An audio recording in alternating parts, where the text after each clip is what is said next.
नमस्कार दोस्तों, मैं पल्लवी राय। आप देख रहे हैं भारत एक नई सोच। अयांश के घर से वापस आ गए हैं। अभी गोरखपुर के ऑफिस में बैठकर ये वीडियो शूट कर रहे हैं।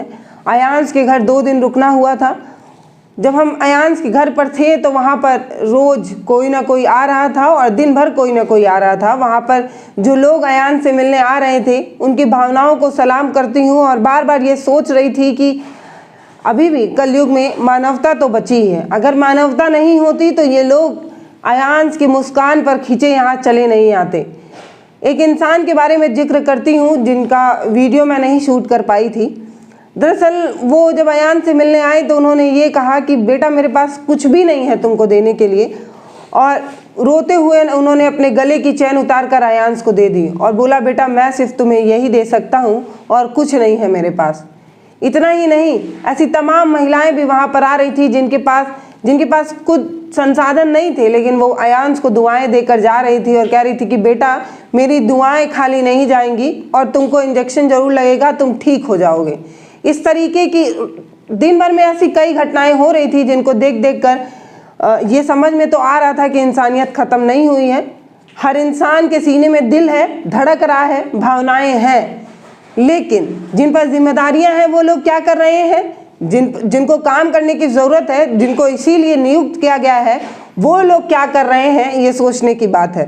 बिहार के बीजेपी ऑफिस गए हुए थे, वहां पर तमाम ऐसे नेता थे जो अयांश के बारे में जानते भी नहीं थे।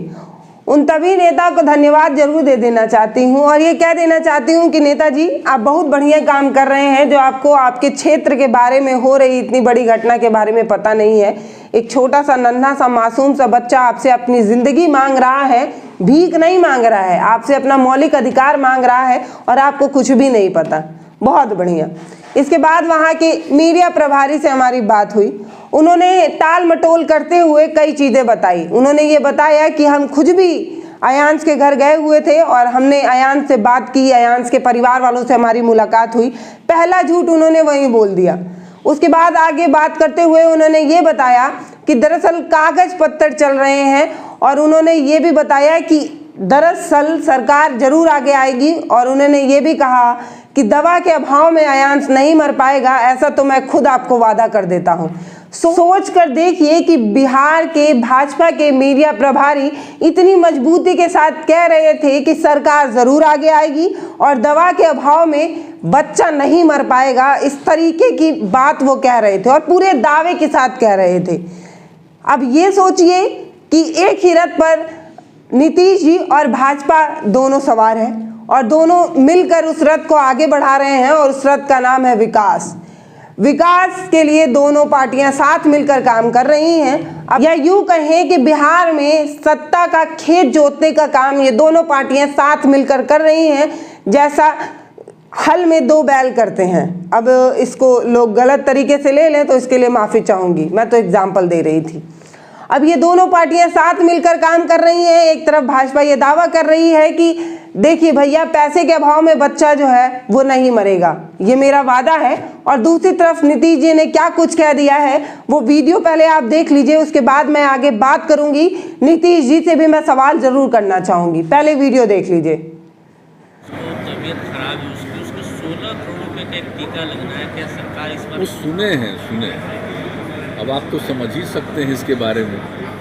तो सब लोग सहायता कर रहे हैं, सहयोग कर रहे हैं, हम लोग भी कह रहे हैं मदद करिए, लेकिन सरकार की कोई स्कीम नहीं। आप जानते हैं कि हम लोग मैक्सिमम मदद देने का जो स्कीम बनाए हुए हैं सबको मालूम है। तो ये सब लोग अपने अपने ढंग से सहयोग करेंगे, चाहे कितनी बड़ी राशि की आवश्यकता है। तो इसलिए उस स्थिति में तो सब लोग चारों तरफ से कह रहे हैं थोड़ा थोड़ा सब लोग मदद करेंगे तो बच्चे के लिए कुछ हो सकता है फायदा।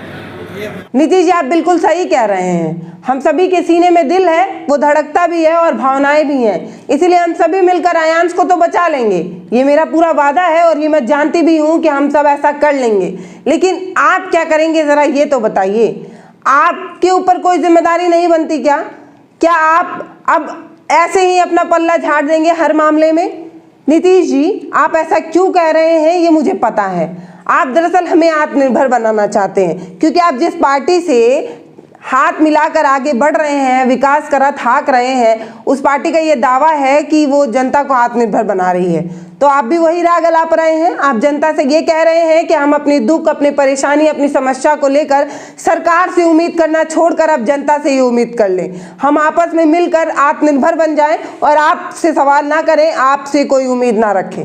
बिल्कुल हम तो पक्का आत्मनिर्भर बन जाएंगे। हम सब जनता अगर आत्मनिर्भर बन जाए तो आप मुझे ये वादा करिए कि अगली बार चुनाव में आप भी आत्मनिर्भर बनकर आएंगे। आप जनता से अपील ही नहीं करेंगे, आप जनता से वोट ही नहीं मांगेंगे, आप खुद आत्मनिर्भर बन जाएंगे। जो सरकार जनता को आत्मनिर्भर बनने के लिए बोल रही है, क्या वो सरकार खुद आत्मनिर्भर बन सकती है? अगले चुनाव में क्या आप आत्मनिर्भर बनकर जनता के सामने वोट की भीख मांगने नहीं आएंगे? अगर नहीं आएंगे तो बोलिए, हम आत्मनिर्भर बनने को तैयार हैं। लेकिन हाँ, हम आत्मनिर्भर बनेंगे तो ये तय कर लीजिए कि आपको भी आत्मनिर्भर बनना ही पड़ेगा। जी, आपने कहा कि सरकार की ऐसी कोई स्कीम नहीं है कि अयांश को हम मदद कर दे। सही बात है, सरकार ऐसी स्कीम बनाएगी ही क्यों? सरकार 16 करोड़ रुपए क्यों ही किसी एक बच्चे की जान बचाने के लिए दे देगी? ऐसी कोई स्कीम ना है, ना आप बनाने के बारे में सोच भी रहे होंगे, ऐसी मैं उम्मीद ज़रूर कर सकती हूँ। अब ज़रा मुझे ये बताइए कि आपने संविधान की शपथ तो ली ही होगी जब आप कार्यभार संभाल रहे होंगे तब, या बिना लिए ही बन गए थे? ली होगी, तो उसी संविधान की आर्टिकल 21 के बारे में भी आप जरूर जानते होंगे, और नहीं जानते हैं तो आज मैं आपको बता देती हूँ और इसको आप नोट डाउन करके रख लीजिएगा, आपके काम जरूर आएगा। नीतीश जी, आर्टिकल 21 ये कहता है कि हर इंसान को जिंदगी जीने का अधिकार है, और सिर्फ जिंदगी जीने का ही नहीं, सम्मान पूर्वक जिंदगी जीने का अधिकार है। इसके अलावा और तमाम अधिकार हमें मिले हैं, जिसमें हमें अच्छा खाना मिलना चाहिए, ये भी हमारा अधिकार है आर्टिकल 21 के ही तहत। एक अच्छे वातावरण में हम जी सकें, ये भी हमारा अधिकार है।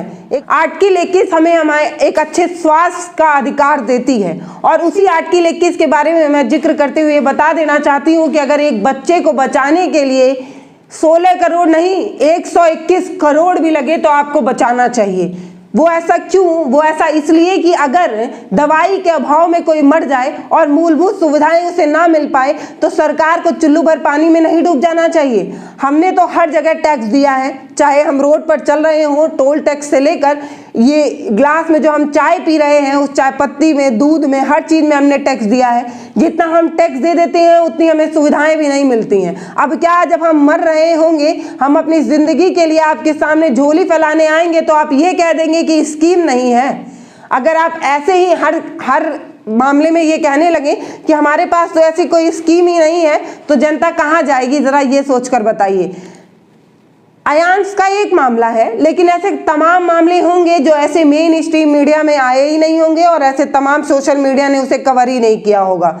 उसमें तो आपकी कोई जवाबदेही ही नहीं बनती है। लेकिन जो मामला सामने आया है, जिस मामले को लेकर पत्रकार आपसे बाइट लेने जा रहे हैं, उस पर आप इतनी, पता नहीं आपके पास दिल नहीं है क्या नीतीश जी? वो धड़कता नहीं है क्या? आपके बच्चे हैं या नहीं? अगर होते तो आप ऐसा नहीं बोल पाते। आपने कितने नॉर्मल तरीके से बोला, हाँ हाँ उसके बारे में हाँ मुझे पता है। आप ऐसे कैसे बोल सकते हैं नीतीश जी? अगर आपके घर में बच्चा होगा तो आप ये सोच कर देखिए कि उस पिता पर क्या गुजर रही होगी। पिता को छोड़िए, उस माँ के बारे में सोचिए जिसको पता है कि जिस गोद में वो अयांश को खिला रही हैं, कुछ महीने बाद वो गोद सूनी हो सकती है। सोच कर देखिए नीतीश जी, आप पता नहीं आप ऐसा कैसे बोल दे रहे हैं। लेकिन हाँ, मैं ये ज़रूर कहना चाहती हूँ कि कोई भी इंसान अगर मूलभूत सुविधाओं के अभाव में मरता है तो सरकार की ये नाकामी है और सरकार को ये स्वीकार करना चाहिए, चाहे वो कोई भी सरकार हो। सीधी बात, जब आर्टिकल 21 में ये सारी मूलभूत सुविधाएं हमें दी गई हैं और जो पाना हमारा मौलिक अधिकार है वो हमसे नहीं छीना जा सकता। आज सिर्फ अयांश का मामला है, लेकिन ऐसे कई मामलों में आप हमसे हमारा अधिकार नहीं छीन सकते। और मैं आपको बता रही हूँ नीतीश जी, ये अयांश का मौलिक अधिकार है। जब वो पैदा हुआ था तभी उसको मिल गया था। अब आपको अपनी नैतिक जिम्मेदारी समझनी चाहिए। जिस संविधान के ऊपर आप हाथ रखकर शपथ खाते हैं, उसी संविधान की गरिमा को बचाते हुए आपको अयांश के लिए आगे आना चाहिए। स्कीम नहीं है तो बना लीजिए ना। तमाम ऐसी योजनाएं बन जाती हैं जो नहीं होती हैं, तो एक स्कीम बनाने में क्या जा रहा है आपका? एक स्कीम अगर आप बना देंगे, एक बच्चे की जिंदगी बच जाएगी, तो इसमें आपकी कोई बुराई नहीं है, इसमें बल्कि आपकी तारीफ होगी कि आपके अंदर भी दिल है। पता नहीं इतना कठोर दिल आपका कैसा है और आप कैसे ये सारी बातें कर पा रहे हैं। दोस्तों, भावनाओं के कारण थोड़ा ज़्यादा बोल दी होंगी, अगर कुछ बुरा लगा होगा तो इसके लिए माफ़ी चाहती हूँ। लेकिन हाँ, जिन पर जिम्मेदारियां हैं उनको आगे आने की ज़रूरत है, क्योंकि हमने अपनी जिम्मेदारी पूरी तरीके से निभाई है। हम हर जगह जो जो नियम बनाए जाते हैं उन सारे नियमों का पालन करते हैं, तो सरकारें भी हमारे लिए जो नियम बनाए गए हैं या हमको जो अधिकार मिले हैं उसका सरकारों को भी पालन करना चाहिए। शपथ लेते वक्त तो आप ये जरूर कहते हैं कि जनता के लिए आए हैं, जनता के लिए ही काम करेंगे, और जनता जब आपके सामने जाकर गुहार लगाती है तो आप ये कह देते हैं कि स्कीम नहीं है।